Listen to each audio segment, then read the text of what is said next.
Elementary OS 8, codenamed Odin, has arrived, presenting itself as one of the most aesthetically polished Linux distributions available today.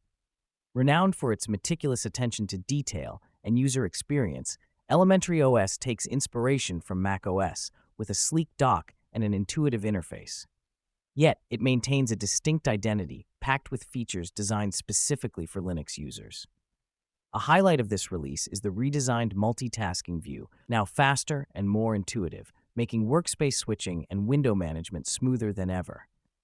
The dock has also been revamped, offering improved responsiveness and a cleaner look that seamlessly blends with the system's overall design.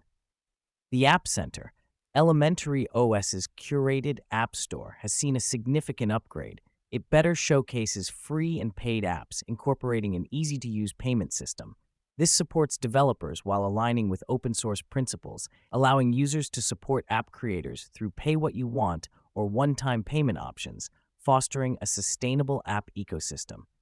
The native browser, web, continues to enhance privacy controls and performance, ensuring a secure and responsive browsing experience. Security has been further improved with full secure boot support and enhanced hardware compatibility. The installer is now more user-friendly, simplifying onboarding for new users. Additionally, Elementary OS 8 adopts Flatpak as the default packaging format, granting access to a broader array of software with effortless updates. With its redesigned multitasking, upgraded dock, and exceptional visual polish, Elementary OS 8 stands out as one of the most elegant and user-friendly Linux distributions. Whether you're a seasoned Linux user or new to open source, it's an experience worth exploring.